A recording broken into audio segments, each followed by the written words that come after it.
This is to Mandeep. Mandeep's question. Mandeep, you had asked what is bargaining.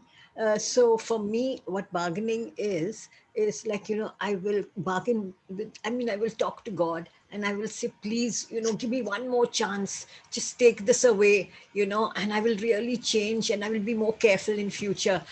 So I kind of try to, have this conversation with God. So for me, that is what bargaining is.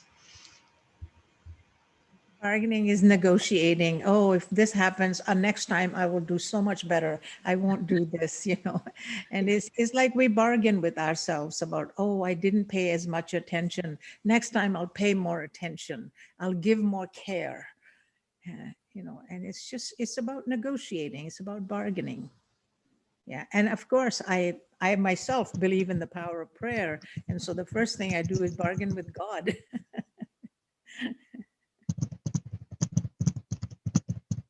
Mary? Raj, one thing I wanted to add just about anger that I found really helpful for me is that usually anger is because there are multiple unmet needs and multiple feelings. And so they get all kind of smashed together into anger. And so that's where pausing and identifying all of them gives me a chance to then be discerning about which ones I can attend to. And that usually for me dissipates my anger and helps me refocus. Usually. And right now there's just there's multiple places, multiple things going on that I think it's really a hot pot for anger possibilities. Anger, I agree. Anger points to unmet needs, and there can be multiple unmet needs. And it's important for us to recognize about how we are socialized. And I will just now give some examples which may be used in some way as generalizations. In some cultures, women are not supposed to become angry. Don't expect, don't be angry. That's not nice. Women don't become angry. Whereas men, if they become angry, it's a little bit more acceptable. So how do we process this whole word of anger? I mean, you put the word D in front of the word anger and it becomes danger. What it does is anger is, again, in Marshall's model is, it's a reminder to stop what you're doing and look at what is actually happening. It's an alarm clock that says, wake up, something important is calling for your attention. Yeah. Anger is something that we don't want to ignore. We don't want to dismiss or deny. We want to just stop for a moment and say, what am I angry about? And come to the place of what did I just see or what did I just hear that stimulated the anger? And then there's layers of feelings and layers of needs. And what I usually start my anger workshop with is ask people to say, what is your association with the word anger? And what is your association or what is your interpretation of the word anger? And very often I hear people saying anger, that means violence. That means a fear, because they're going by the experience they've had when someone has been angry. Or that means loss of control. So each of you, if you'd be willing to explore, how do you relate to anger? Anger is a very important emotion that gives us tons of information if only we could learn to understand it and not ignore it and not have a stigma about anger. Questions, comments about what I'm saying? Because anger is seen, oh, you're such an angry person. Oh, stop getting angry. It seems like it's something that we shouldn't be doing.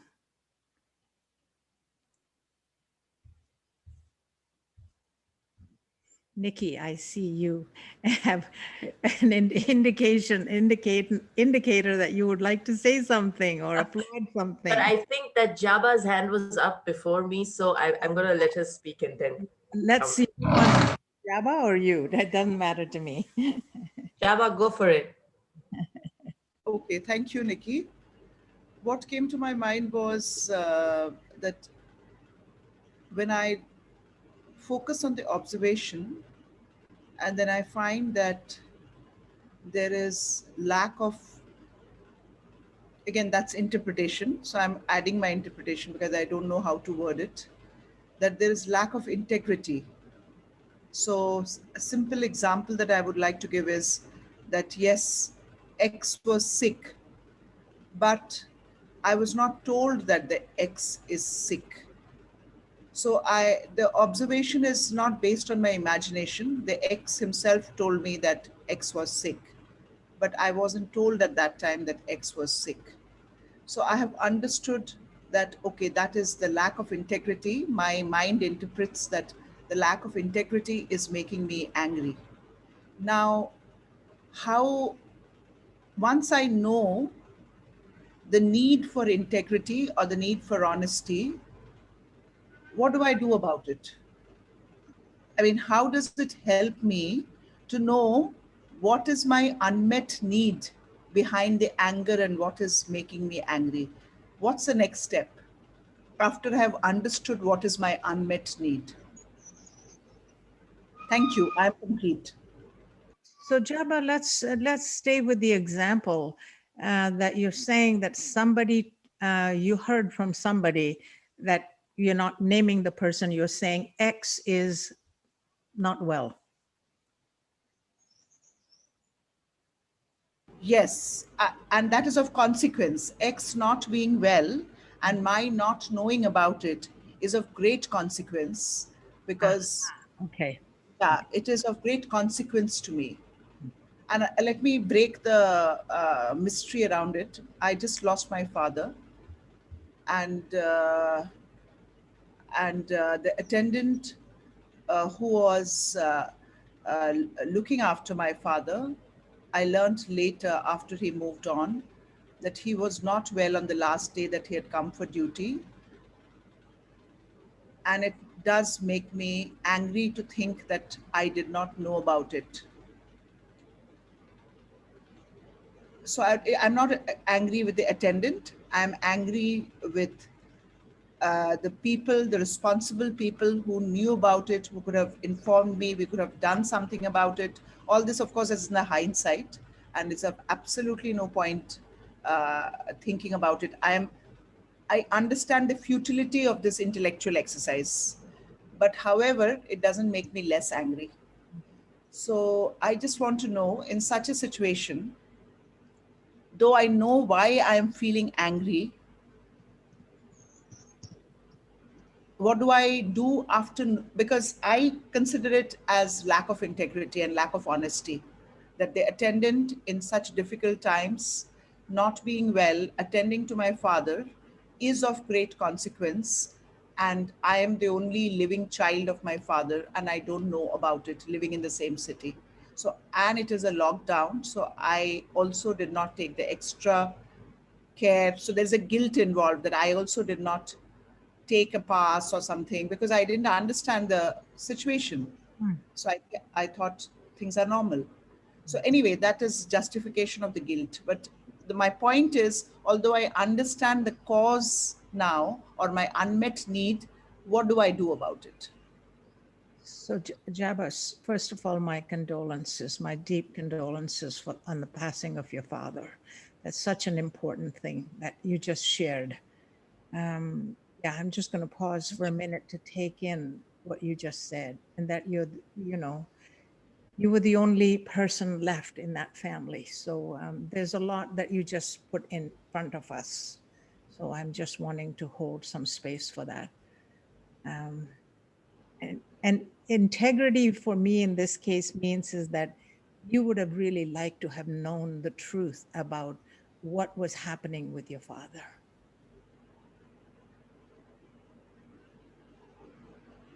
Am I hearing that as accurate, that that was important for you to know what was happening with your father? Uh, well, it more than maybe nothing was happening to my father on that day, but the fact is that in today's situation, anybody being unwell and attending to an elderly or a young person, or anyone for that matter, even a child, is of great consequence because this is a highly contagious disease. COVID is a highly contagious disease. So somebody is not well, even though we may not know what's wrong with the other person, it is our moral responsibility to take care that a sick person, even a slightly sick person, does not become the caregiver of another human being, and especially my father, who was 88 and therefore quite low in terms of immunity. So that's what I mean. It is not that my father was unwell that day. Mhm. So what I'm hearing, I don't know. Frankly, I don't know whether my father was parallelly unwell or not because I don't stay in the same house. So I would never know. So that's a separate, because my father will not be able to tell me whether he felt unwell the same day. But the attendant is still alive and he's able to tell me. So that is what I'm treating as an observation. I'm not bringing my father into it because I'll not have an observation in his case. so what I'm most getting from here is that it was very important for you to know, and that's Yes. what you are referring to as integrity. That Yes. that person is in your mind, what it is that he's not in integrity for having withheld such important information from you. Yes.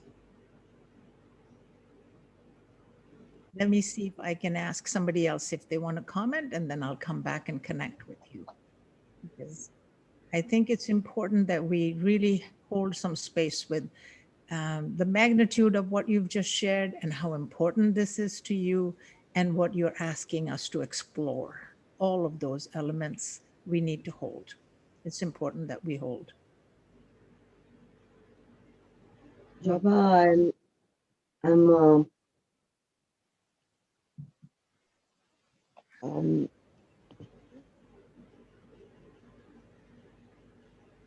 can you hear me? Yes, yes, I can hear you, Reena. I'm really hearing a lot of helplessness and also longing to, you know, to come to terms at the same time to wish that there is that,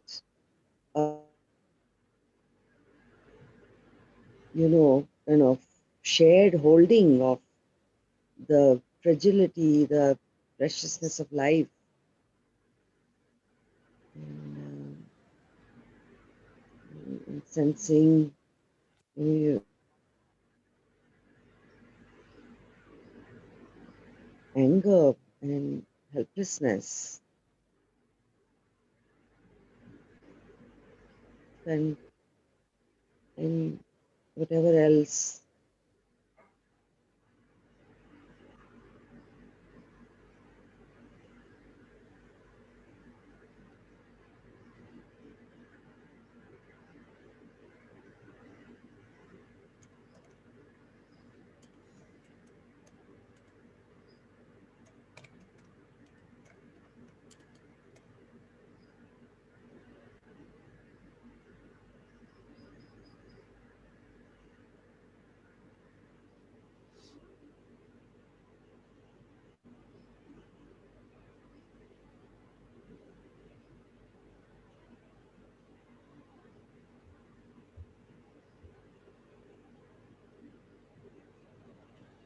Rina, I wasn't sure if you were, I'm not hearing you. Were you complete or were you wanting to?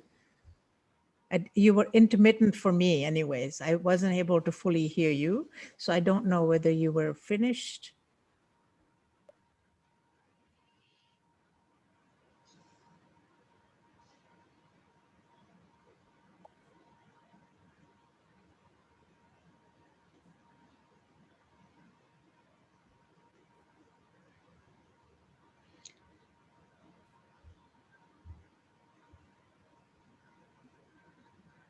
Hmm. I think she's going to put something in the chat.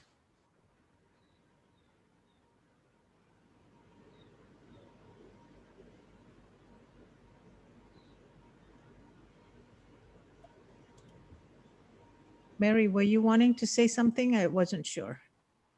Well, I was just really connecting, Java, with that deep desire that the people who are taking care of us and our loved ones are taking care of us and our loved ones.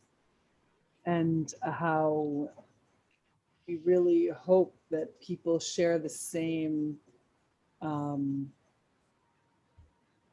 fear around this disease, which means telling, like, not going when someone is sick, and not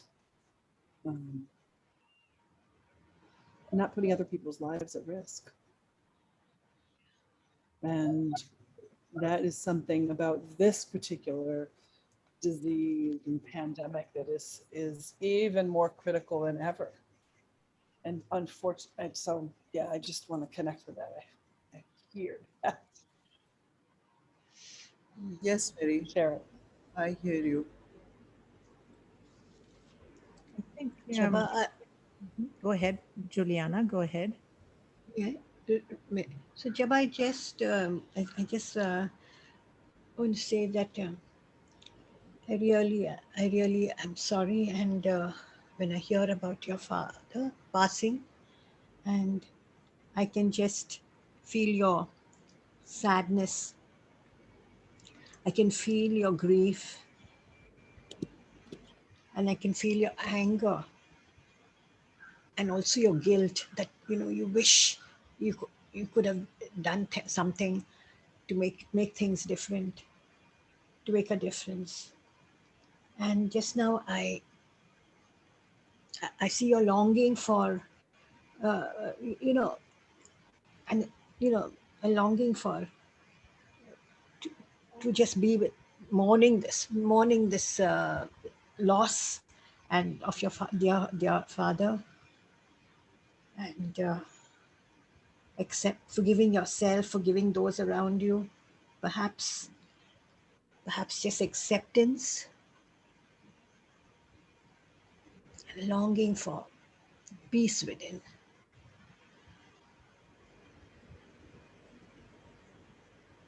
Thank you, Juliana. Thank you. Jabba, I think you mentioned the word integrity, and I'm wondering if you would like to share something about integrity, because I think that was what is most precious to you, is how do I stay in integrity? How do I hold things with integrity? I'd like to connect with you about that.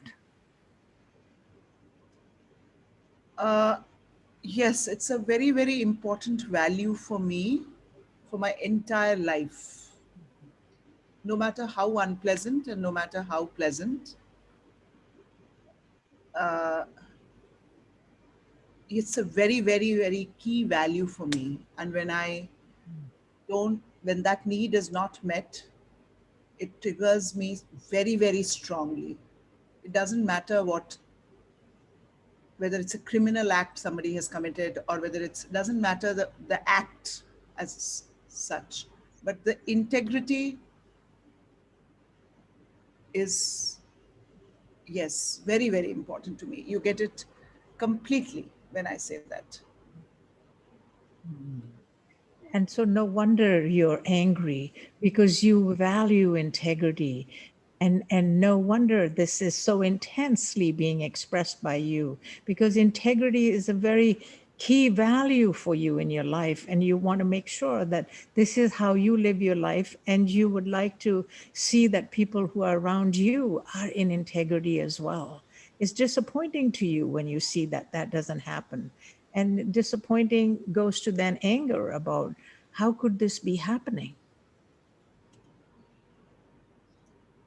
Yes, absolutely. Yeah. And you gave me a very key word that, yes, I think I'm disappointed, and that is what is resulting in anger. Yeah. How could this person do this is the disappointment, right? And that's where we want to look at, is when I'm connected to my need for integrity, How do I have this conversation with this other person that keeps me in integrity? Yes, I couldn't have articulated it the way you articulated it. But yes, that's my constant struggle with the other person. That how do I maintain the relationship? How do I stay connected but express my disappointment? Yes. Absolutely. I couldn't have articulated it the way you articulated it till this point. Mm. But that is in different words and different ways. It's been a web in my mind for quite some time. This is just one isolated example that how do I sort of, how do I take care of it? How do I not be inauthentic by putting it under the carpet instance after instance and just keep a superficial relationship going, which I which again I value. Value the connection. It's not that I don't value the connection, but it is superficial because I'm not being honest with the other person. What a beautiful gift, we're just sharing with each other, Jabba. Because when I value integrity and I'm wanting integrity from the other person, even though I'm hurting and I'm disappointed, can I remain in integrity as I relate with this person? It's a hard practice. And that's where it takes us into self-empathy. How can I empathize with myself so I can continue to stay in integrity as I express myself about my need for integrity not being met?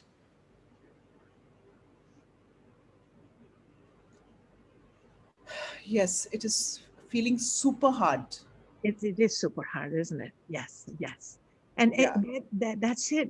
When people say, oh, well, somebody said it earlier, these are not linear processes. I think about it, I now have an idea, I'll go and do it. It takes some time, and plus the loss and the grief and all of those other things, being present. Yeah, but just if you hold for a moment, Sudhir had his hand up for a while, and I would like to acknowledge his hand and include him in the conversation. Sudhir, would you like to share something? Yeah, in fact, I would like to go back because I was not privy to the discussions which happened during my absence. I'm sorry for my late attending, uh, but I feel that I would like to go back to the definition of what is integrity according to me. So what I am trying to uh, is to give the definition of integrity. Now there are certain, according to me, of course, there are certain natural laws. So when we try to integrate ourselves with those natural laws, that I do not like to be hurt by anyone, so I should not hurt anyone. I would not like to be, intimidated by anyone, so I should not intimidate anyone. So these are the kind of behavior. If I am expecting from someone, I should also continue to follow those principles or beliefs, and that is integrity.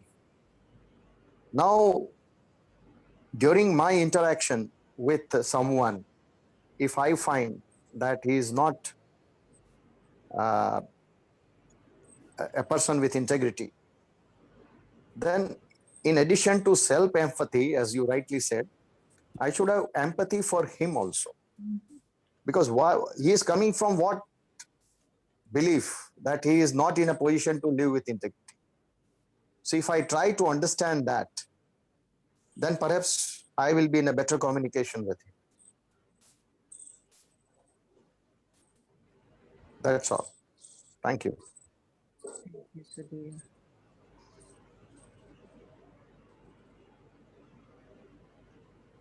Jabba, I want to come back to you to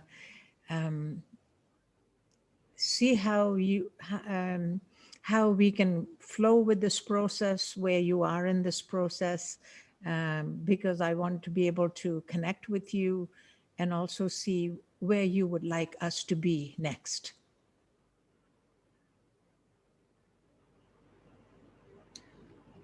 Uh,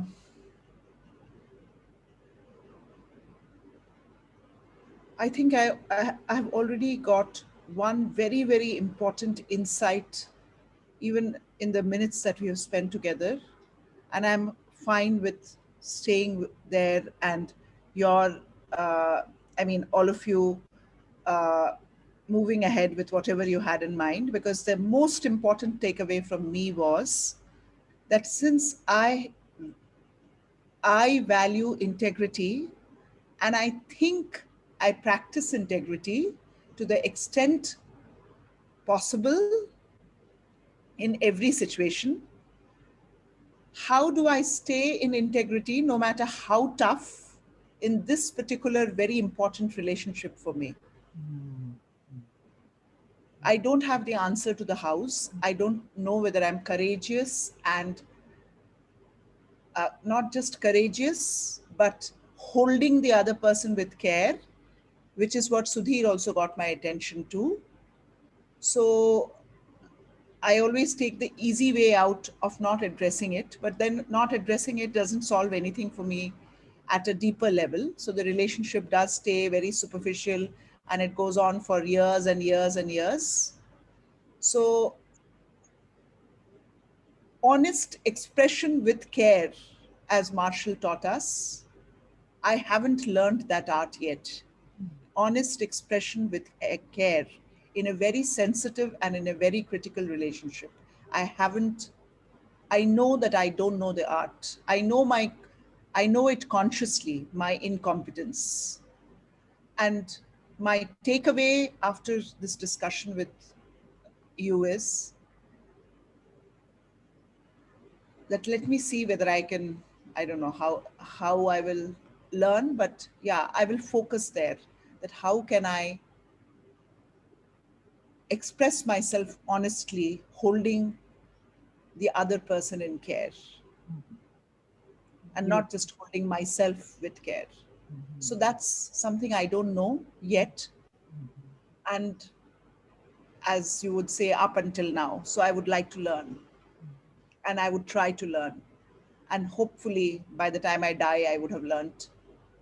So I don't know, but I will try more consciously than I have ever tried in this particular relationship because it really means a lot. Jabba, beautifully articulated about where does my practice next take me? What do I need to do?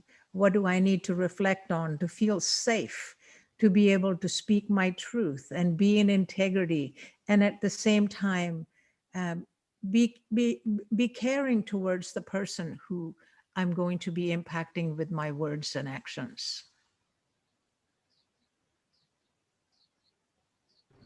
Yes. Care for self and care for the other. Yes. So for the moment, I am complete. And thank you for giving me the space. To everyone, I'm deeply grateful. Thank you, Jabba. May you find ease in your practice. May you find ease and flow in your practice.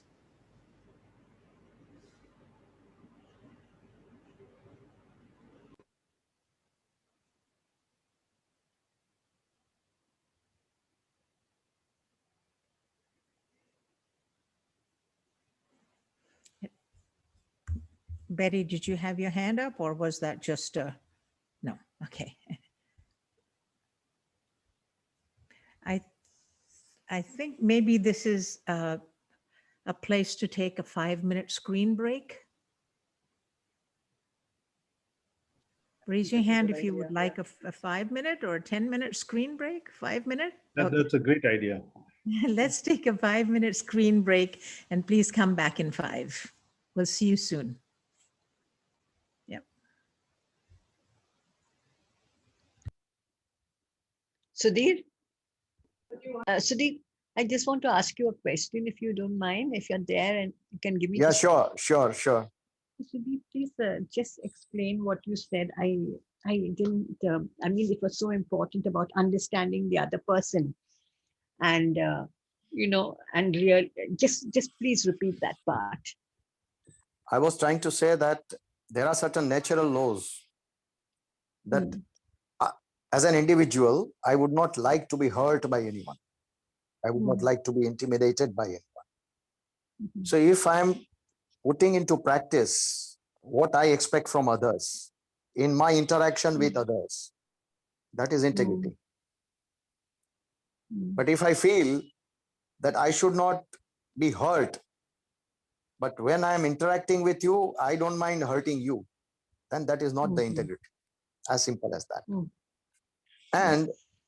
and for that, Mm, not only mm, self empathy is required, because when I am saying that I should not be hurt, that means mm, I have got full empathy for me that I should not be hurt, mm, but I should have the empathy for the other also, other person. So mhm, when if I'm dealing with you, then I mm, should be mindful of whatever I'm going to speak, whether it will hurt or not, hurt you or not. mhm, And accordingly, I have mhm, to frame my communication with you.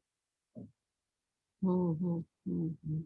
Or if I Thank have you for blurted out something, or if I have blurted out something, and if I find from your facial expression or overt or covert action from your side that you have been hurt, then I should be, Mm, uh, you know, large-hearted enough to say sorry to you that this was not my intention. mhm, I hurt you mhm, by mistake, something of that sort. mhm, mhm. Thank you so much, Sudeep. Thank you, Divya.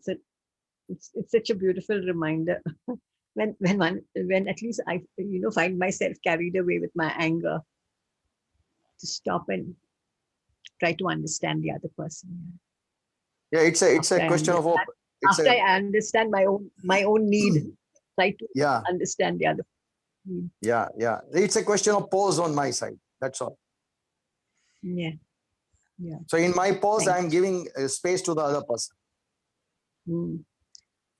And the pause makes me say before I open my mouth. Thank you Yeah, so much. true. Thank you so much. Yeah, I think what I'm hearing is for us to be conscious because I'm angry, am I going to put that anger on you? Am I going to express it in a way that what I'm most not wanting, I'm going to do to you? Yeah, absolutely. Yeah.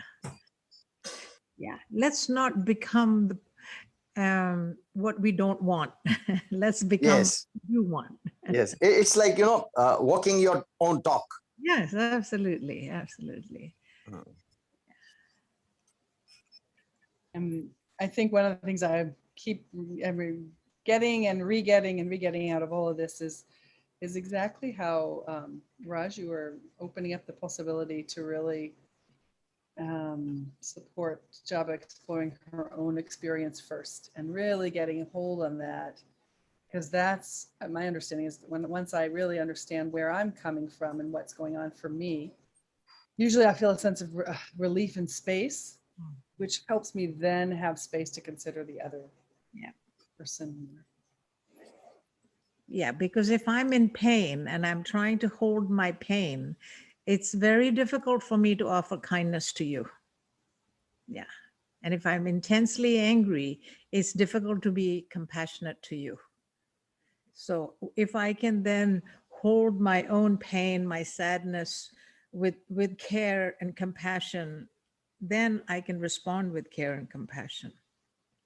If I'm judging myself for what I'm saying or doing, it's unlikely that compassion will come out of me. So Raj, what you are saying, if I can articulate from my side, Yeah. is that the self-empathy comes here, that I have to hold my anger or hold my hurt back with me with full empathy for myself, and then interact so that I can be empathetical to that other person also. Right. That's right. Thank you. And what we're saying is, if I'm in judgment and anger and hurt, it is unlikely that I will give authentic empathy to someone. Very, very true. Yeah. I may use some words, but it will be mechanical empathy, if I might call it mechanical. It'll be the Yeah, word. Yeah. it will not be straight from the heart. Yes. Yeah. And that's why it's about telling, if I'm in that position, I usually say that, I would like us to have this conversation when I know that I have the space to have this conversation. Not you are too angry, you can't have this conversation right now. I am not ready to have this conversation right now. I need a little time to have, some time to reflect on this. In fact, that reminds me that whenever I read responses on social media to the obituaries of the people due to COVID and all. So I read at least 10, 20 such, death announcements on Facebook every day. Mhm. So what generally is RIP, RIP, RIP. So there is a immediate need to give my response, and I give it, but I may not really be wanting that way. I mean, so better not to give the response. Pray within the heart for the departed soul and their families to get solace, and not need to be expressive on social media. I mean, that's how I look at it. This outpouring of the emotions on social media.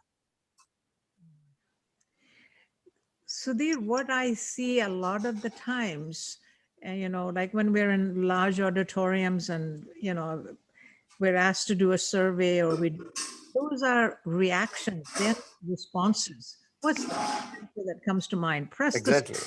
Press this button, do that, So Yeah. we become, many of us have become programmed in giving quick reactions. And the invitation in nonviolent communication practice is this really the way I want to respond right now? Is it in alignment with who I am? Is it living the values that I most honor? Yeah.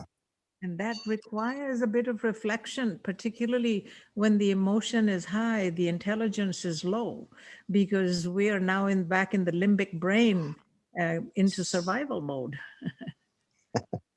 And this what you said is very important in professional life also, Mhm. because whenever we disagree with either our peer level or our junior level, and some communication is short off from the junior cadre, the tendency on the part of the boss is simply to give a kind of reply whereby he can snub somebody.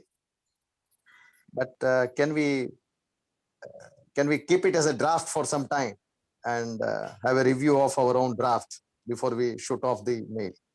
That will give us some sort of our thinking of our own proposed action, and it will bring in a lot of cohesion within the team. I think as leaders and as facilitators, if we are willing to model slowing things down, and when somebody asks a question, pausing for a minute, reflecting back a little bit, instead of what's the answer? Who can give it the fastest? Yeah. Yeah. True.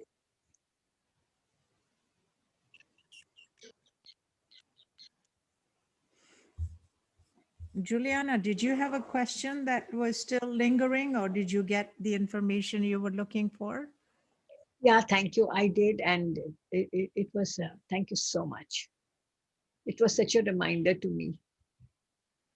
Yeah. About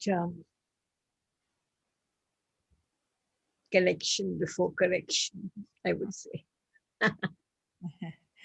Well, I think also react, is it a quick reaction or is this the real response I want to give? You know, Thank you so much. Yeah. because sometimes I know my habitual reactions might be not what I really wanted. And later I might have some regrets about having said that.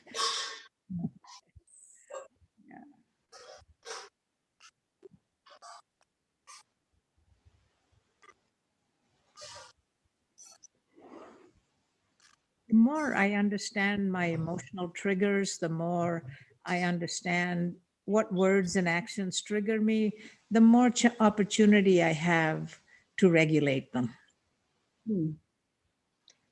Like I was just thinking of the situation that happened just yesterday. I was in the bank and this girl was just going on, so much of, maybe she had her own stresses. So this is where I see what Steve said, which I was not. She was going on and on. You should do this and you should do that. You should not. She was just complaining and grumbling to me so much about some little work that I had asked for, which another person who was doing the work was willing to do it, but she thought, no, we don't have time to fill up the statements, passport statements. It just got too much for me. So I just said to her, please, could you stop saying so many words?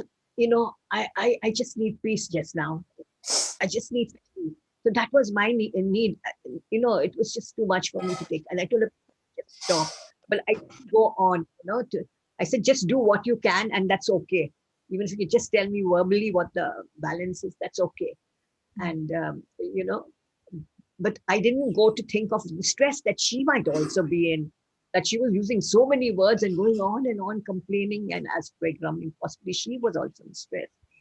But I just shared my part where I was.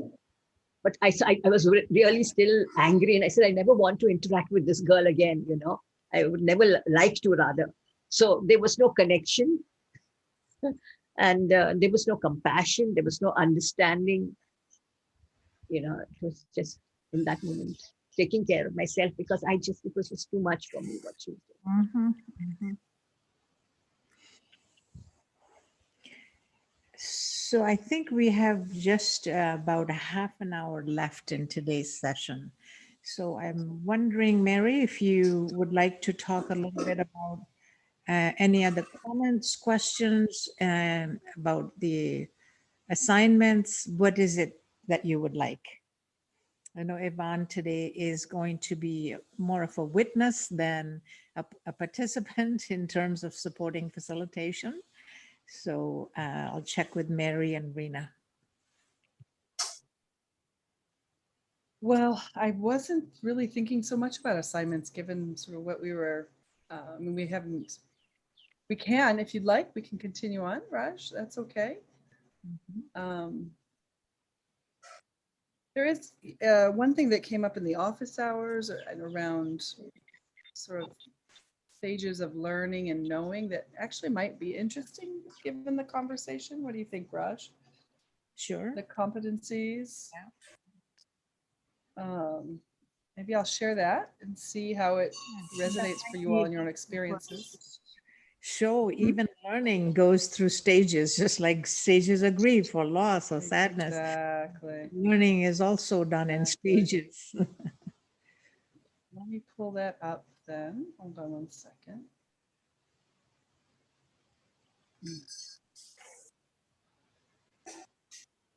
Jabba, I've just seen your message. Thank you for sharing an example that was so important and so close to your heart. A valuable learning for all of us. Thank you. And each of you who have shared from your heart about the experiences you're going through, it enriches our ability to be with.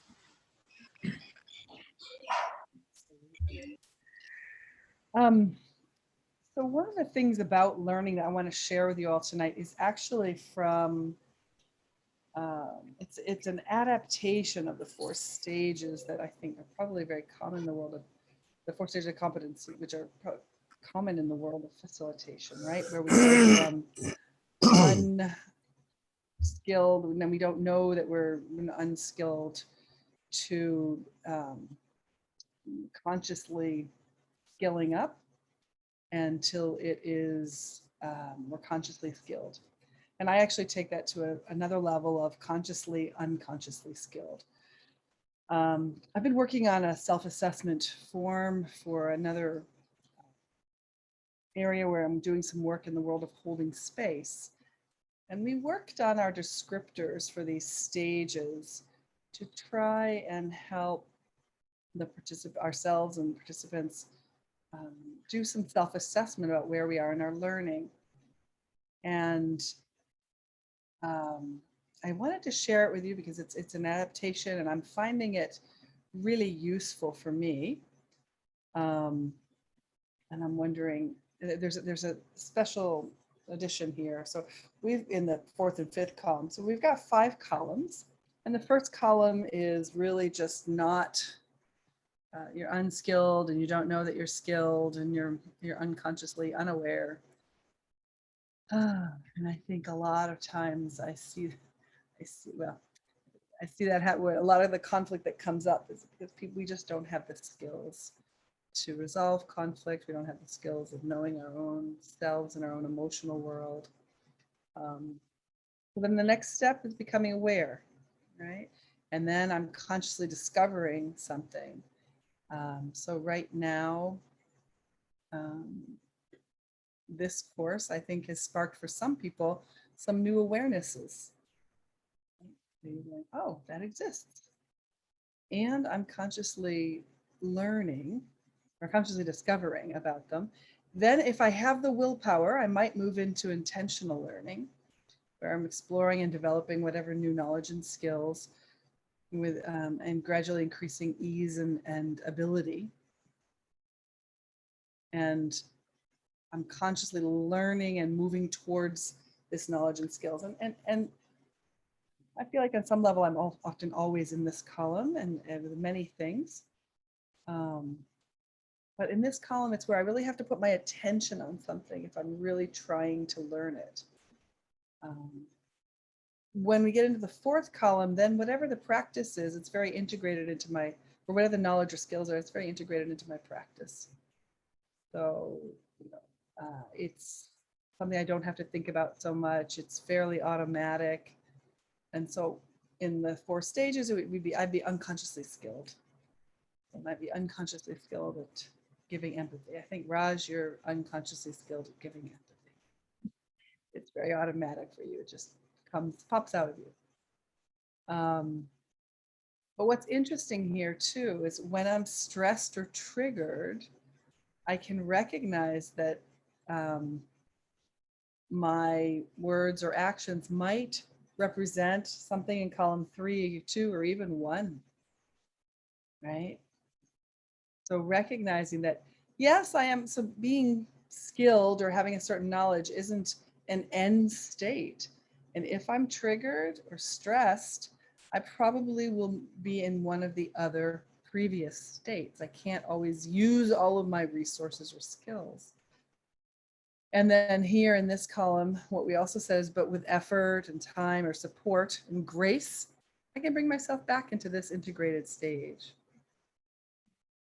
And then the 5th column is when that knowledge or skill is completely embodied. I embody it, I live it, it is me. It's intentional, explicit, and I can actually work on a meta level to articulate my experience and teach it. Or when I say teach, it's not always about talking, it's about creating the opportunity for someone to explore it themselves, right? So it's not necessarily about me talking. And I can assess those kind of knowledge and skills. So at that point, I'm consciously, unconsciously skilled. And when I'm stressed or triggered, I can inquire into the stress and the source of my stress. And then I can bring myself back to this embodiment with some support and self-compassion. And so we have this sort of pausing places in this path of learning. They're not necessarily linear, although I think, you know, sometimes I think of it more as like an upside down triangle, so that it's growing out. But these are the categories as we've gotten them labeled right now that we're working with, learning our skills in terms of holding space. And I'm curious, how do these descriptions resonate with you? Do they reflect any of your experiences in your learning? Did anything come to your mind or heart that you want to note? What's the difference between integrated and embodied? I'm not very clear, please, Mary. For me, when it's integrated into my practice, I do it with ease. So for example, I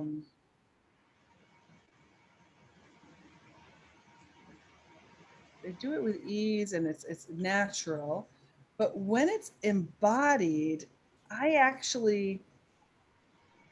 live it. And I can see it from a different angle. And I can see it in other people quite clearly. So I feel like when I learn with Raj, I love learning with Raj. Sorry, Raj, I'm using you as my victim tonight. You're my examples. I think to some degree, I'm between intentionally learning and integrated in terms of self-empathy and really responding and caring for myself with self-empathy. But I don't know that I'm explicitly embodying it always, but I see Raj doing that. Like her first response to Java was to explore self-empathy. And not only to explore it on a kind of a light level, and so she could then move forward to empathy for the other person. Raj went deep in that to self-empathy, where Java went, oh, I have a realization. So Raj was able to facilitate Java's moment of self-empathy that brought her to a new point, that actually brought her to a point where she said, okay, I've got what I need. So to me, Raj is working more on a meta level with the skill of self-empathy. Would you agree with me on that one, Raj? Am I putting you out there? Mary, I appreciate what you're saying. And I think, and I'm saying, I experience moments of connection is what I long for in that moment. Is what is a moment that I can really meet Java where she is right now? Because my desire to connect with her is more present than being right or being correct. Right. Yeah. So you're embodying it. You're not thinking, oh, I'm really wanting to do. Yeah. Yeah, it's not like an intentional thought process. It's something that is coming from within you, but you have the knowledge and skills to carry that situation too. And at times so I believe that it's Java and me that are in communication right now, even though there's multiple other people who are witnessing this. The energy and attention is on Java. Yeah. So Juliana, I'm not sure if this was, does the difference here between sort of having something integrated, that I'm intentionally doing something with ease, as opposed to it's so deep in me that I can work on a metacognitive level. I can work, how is that for you? Yeah, no, I get it. Thank you so much. Yeah. Thank you, Mary. Thank you for the question. Raj. Yeah, thank you, Raj. Yeah. So, then that's so true that I really see you, Raj. Living connection. Yeah. How important it is, and how you establish that first, meet the person where they are. Yeah. Thank you. Yeah. Yeah. Thank you, Juliana. Yeah. Any other thoughts on this particular pathway?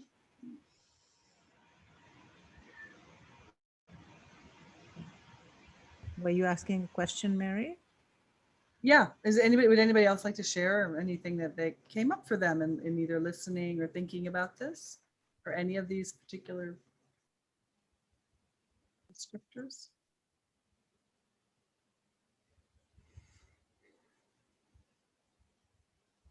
What always impresses me about Roz's response to people is that she always goes first to what they're experiencing and what they're feeling, and connects with the enormity of Jaba's experience. And she held space for that, and the learning comes long after she's held space and made sure that Jaba's feelings and experience is well received and heard and understood.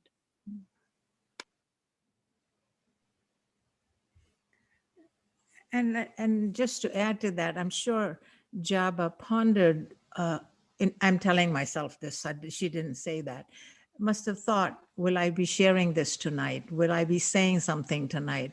And do I want to take space to do this tonight, or this morning? So there may be many thoughts that go through our minds before we speak. And then for the facilitator to not create that space would be very difficult for the person who, is sharing something that is so precious and so important to them. So, yeah, because it takes a lot for us to speak about things that are so close and personal to us in a group like that. Thanks, Betty. Thanks, Mary.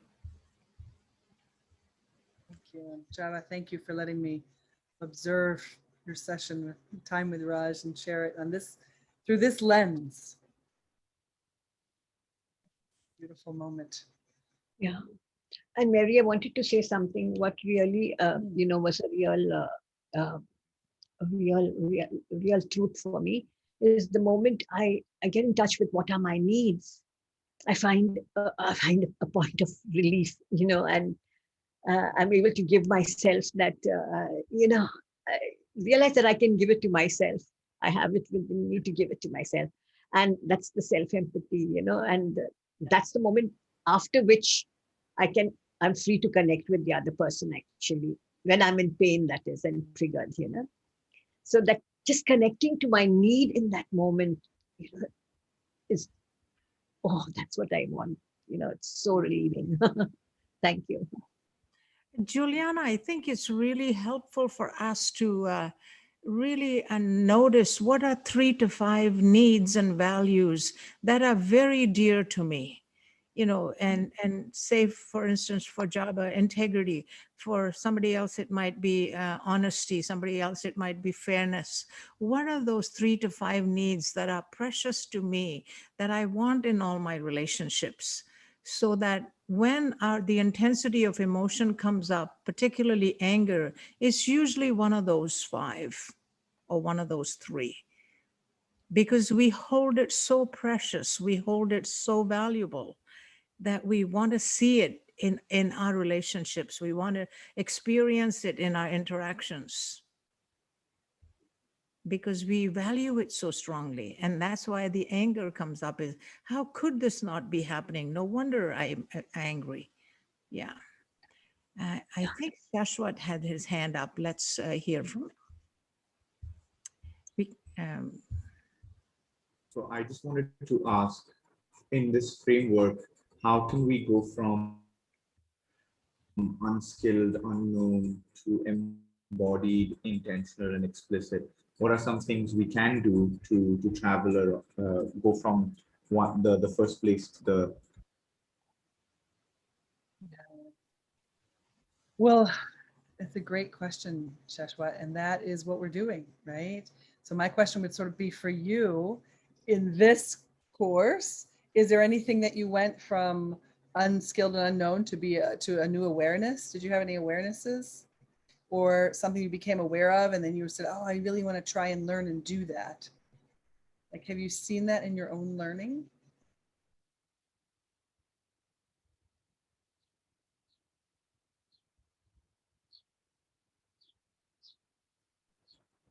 That's a good question. I have been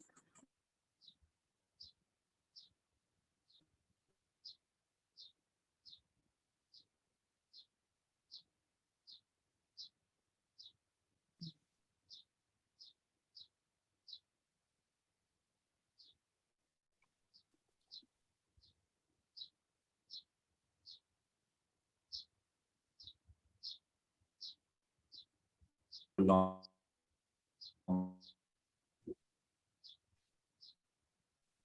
I think we have an internet connection issue.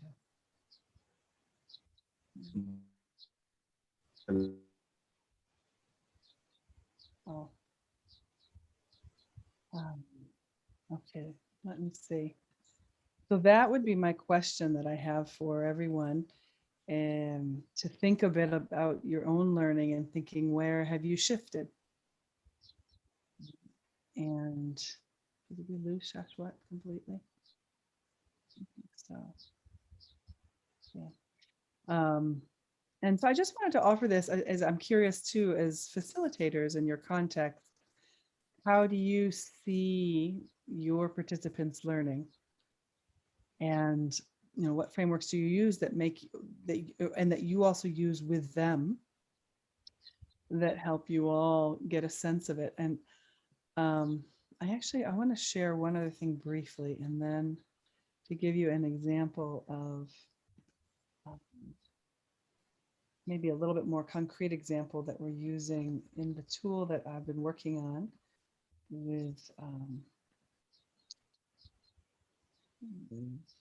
this team. It doesn't tell you exactly what to do when going from stage to stage, but it does give us, what we are working on is a descriptor of the experience. So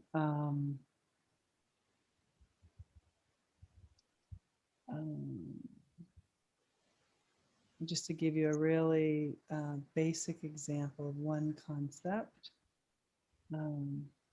here, there's the first column is just some notes for us for the working team. But in the first column of becoming aware, if I'm completely unaware, it's hard for me to conceptualize my need for safety. This is about noticing safety and belonging.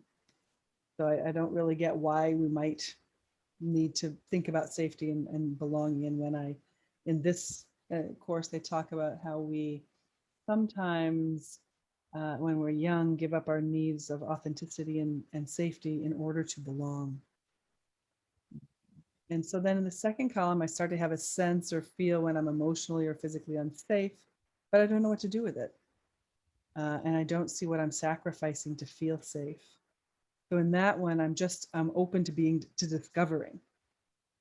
And then the third column is when I'm consciously learning. So I'm learning to recognize and acknowledge when I feel or felt unsafe in my present or past life, past stories.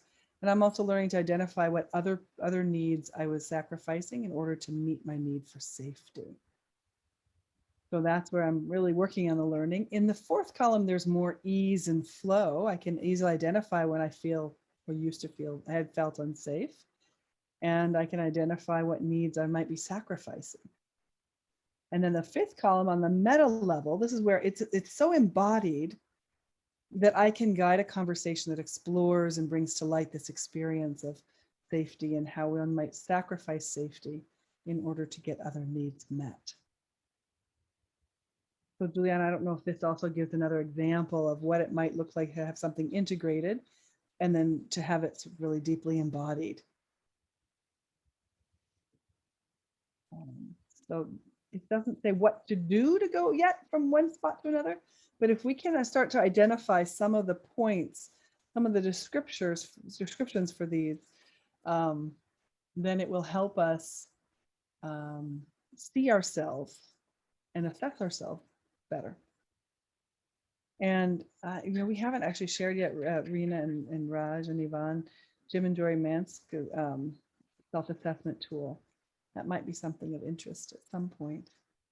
I don't know if this is the right time for that. It's a little bit heavy on content, but it might be interesting. There is a similar self-assessment tool for that some people have created for NVC. But this was one thing that we were going to be sharing tonight. So I'm hoping that feeds some of the people who wanted to think a little bit about facilitation. Is there any other comments or questions or? What do you mean by meta level, please? Meta level, in little more on that if you don't. Sure. When I think of meta work, I think of thinking about thinking. I am not clear. So let's see. I might know how to make a cake. I can do it myself. But I can't necessarily explain it to you. When I get to the point where I can make it and then I can put it into words, that's a little bit more metacognitive. Then when I get to the level where I can watch you making a cake and I can tell what it is that you're doing in the moment that may or may not help that cake be a good cake. And I can do that kind of assessment. That's more of that's a higher metacognitive level. I have more control and knowledge and skills and control of the knowledge and skills, so that I can, I have a broader perspective. So metacognition is, I always think about thinking about thinking. So, and we use metacognition to measure our learning. So for you to do some self-assessment, you have to look at yourself, your own work and your own learning, and think about it sort of from an outside place. That's metacognitive. What do you think about that, Juliana? And would anybody else like to contribute to that? Sure. Does it mean that dispassionately looking at our own way of working or our own way of teaching or facilitating? Tell me about what you mean by dispassionately. As if I'm a witness of my own actions. Mm-hmm. Yeah. Yeah. It's sort of it's witnessing, it's being aware of yourself. Okay. Thank you. Yeah, being able to honestly kind of look at myself and give myself feedback. Oh, this is what I would need to do better. This is what I would love to do better. Mm-hmm. Mm-hmm. Like when I saw Raj, being with the emotions. This is what I would love to do better. Raj, when I saw you just being so much with her emotions first, this is what I would love to do better. And it's funny. Yeah. So the meta to me is holding it at a bigger level. Mm-hmm. Yeah. Like the meta energy that I send out, say, to all of us. Yeah. Well, isn't that too the reflection at the end of the day? You get to the end of your day and you look back over your day and think, what happened in this day? What would I like to do differently next time? Mm-hmm. It's that celebration of successes and the teachable moments in the day where you can reflect on a different way of doing things that might meet everyone's needs better. Mm-hmm. So yeah, Betty, I referred to that to a daily reconciliation practice, to reconcile at the end of the day. Is there something I said or did that I wish I could have done differently, so that I can really work on what was it that is still bothering me from my today's, instead of taking it into tomorrow, and then it manifests more and more and more. So yeah, just really holding things at the micro level and at the meta level. And we can. And that's a way of practicing. That's the only way we get better, is by practicing. Mm-hmm. And if we do that every day, we're going to get better a lot faster than if we do it once a month. Yeah. That's beautifully said. When they say practice makes perfect, not in my world. I said practice makes progress. I always think of Brene Brown, who said she doesn't talk about an attitude of gratitude. She says, I have an attitude of yoga. I've got the mat, I've got all the videos, I've got all the clothing, I've got everything, but I never do any yoga.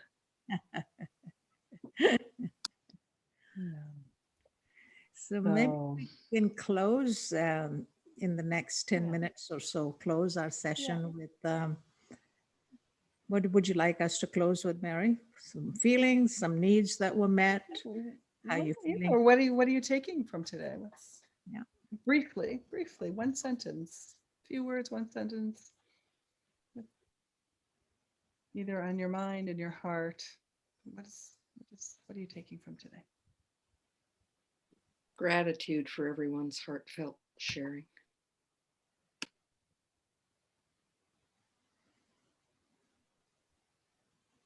Gratitude and for learning stages of grief.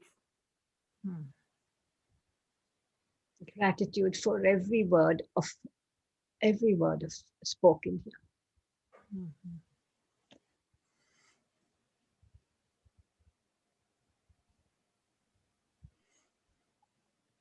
Yeah, for me, it's gratitude and connection.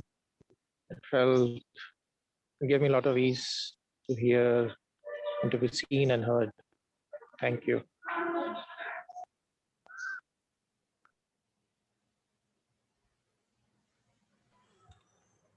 Mine might be a bit more than a line, more than a sentence, so I hope that's okay. But I'll still try to keep it short. You know, as we were talking about so many things today, about guilt and about pain and grief, and all of these emotions that are attached to death, in particular, to the loss of loved ones. And it's not like we don't, we don't feel sad if we hear of death of somebody that we don't know. Death hurts us anyway. So I was just thinking of this quote. It's a very old Zen saying: "The snow falls, each flake in its place." And which is where I feel to have acceptance of everything that happens in every moment. We all know that death is inevitable. We are going to die one day. Um, and we grieve perhaps out of, so many unconscious biases that we have towards death, which come from, as Jabba was sharing, we could have these feelings of guilt, of insecurity, perhaps the fear of being the next, and so many other thoughts that cross our minds when we think of death. So as I started even today, based on wisdom a little bit, we do have the wisdom, or the understanding that this life is just a journey and passage, and we are just travelers. So in between all of this, if we can eliminate, the guilt and the feeling of regret, or punish ourselves for the choices that we make, because I believe that at every moment, we are the best that we can be in that moment. So to have acceptance in a healthy way, which is not being just passive or indifferent, but to also be loving and accepting of that pain, that yes, it is an emotion, and instead of beating ourselves up with guilt and negative things, just also accept that in its entirety, in the beauty that it brings. Yeah, thank you.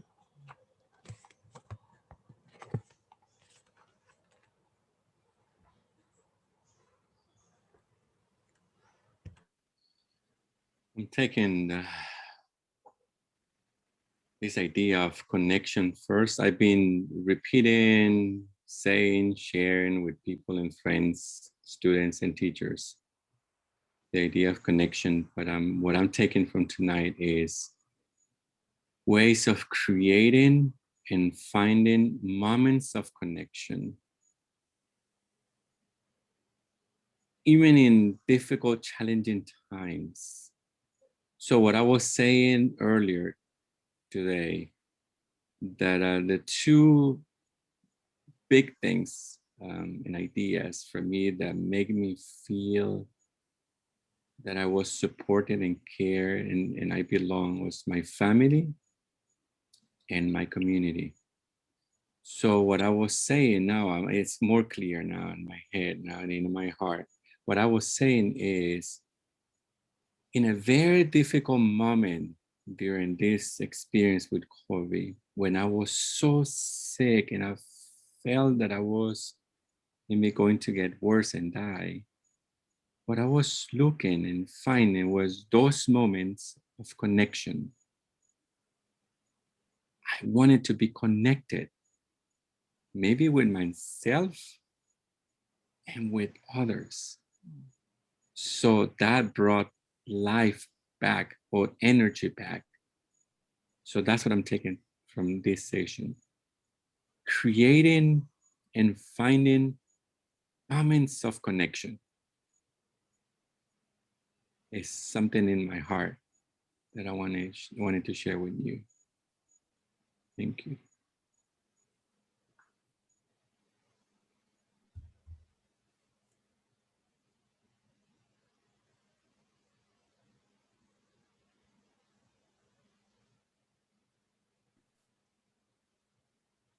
I want to thank everyone that's also shared in the chat.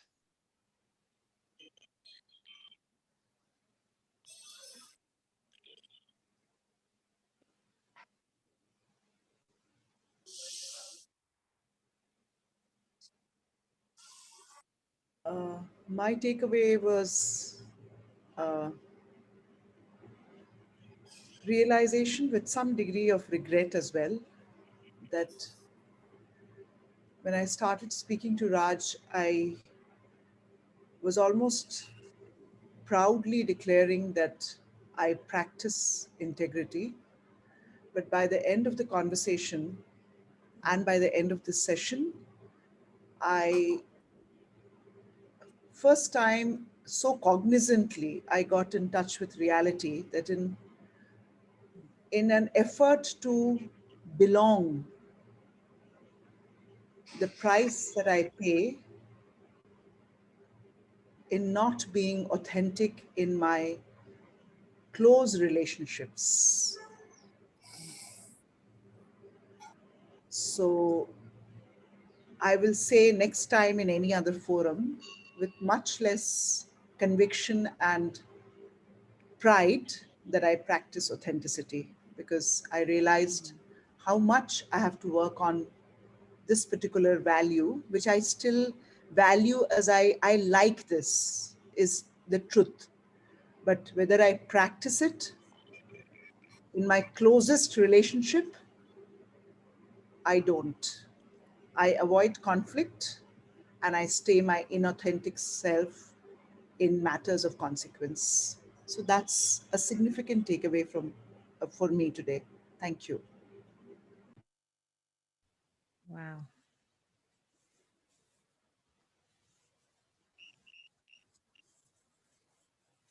Thank you, Java.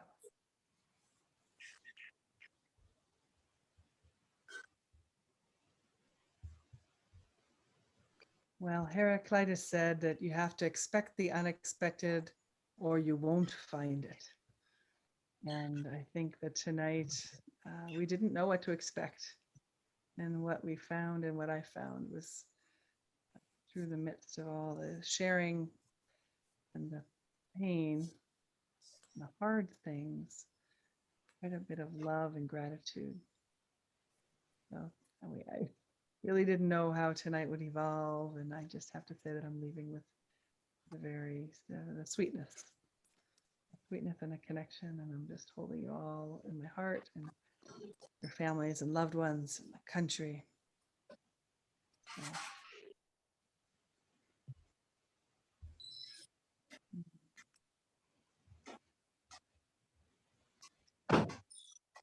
Something you would like to say, Rena?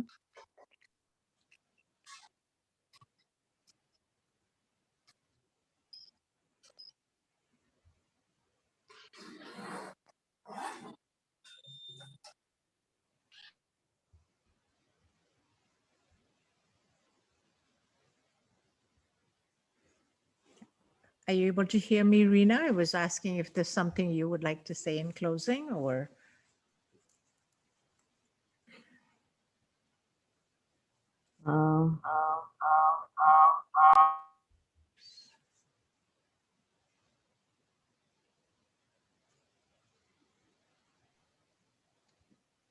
Now just holding everyone with your silence, knowing that you know safe and to be with what works for you. Questions, words, reflection, expression. So I'm very grateful.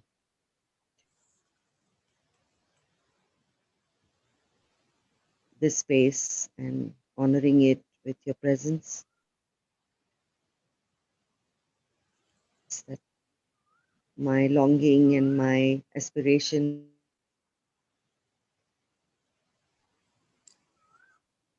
So, yeah, being with that.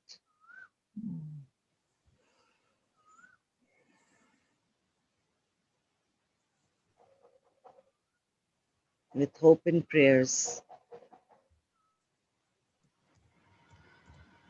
and beyond.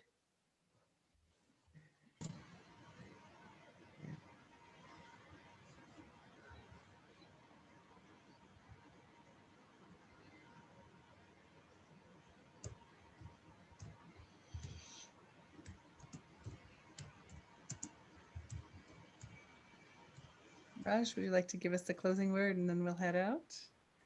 Well, I think I'm sitting here thinking I'm going to tell Zoom that I would like them to do Namaste, Sasrikal, something as a symbol that they should put that on as well, because I was looking there and there isn't anything like that. So No, that's no, where there I am. isn't. I could give us a bell if you'd like a bell. Yeah, yeah. Yeah, my heart is full and I have deep gratitude for your sharing, for your offering, for your authentic and vulnerable sharing. And with that, I will turn it to Mary to take us home with the coming home bell.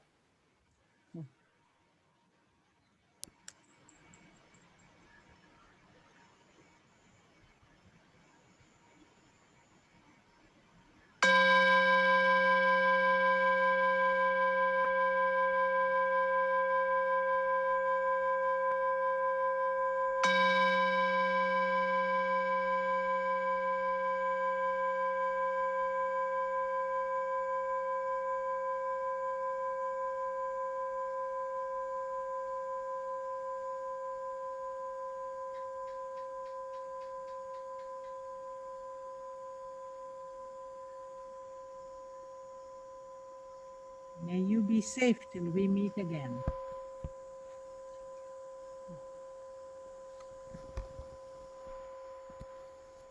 Thank you. Bye-bye. Thank you, Raj. Thank you, Mary. Thank you, Reena. Thank you, Ivan. Thanks, everyone. Thank you. Thank you, Rina, for persuading me to join the meeting today. I really feel energized after the meeting. Thank you. Yes.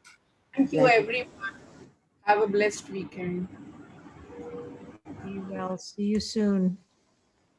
Thank you. Stay safe. Be happy. Be happy. Thank you, Kanchan Singh. One question, Raj, if I may. Yes. Raj, yeah. What's the difference between integrity and authenticity? Is What is the difference between? Integrity and authenticity. Let's hold that question and I will bring it up when we next meet. Thank you very much. I will remember to bring it up. And if I don't, I know you. An excellent question. Sometimes you can be authentic without having integrity. So we will explore both of them, what they mean to us and how they show up in our lives. Thank you so much. Bye. Good. Take care. Bye, Ivan. Nice to see you back. Diana.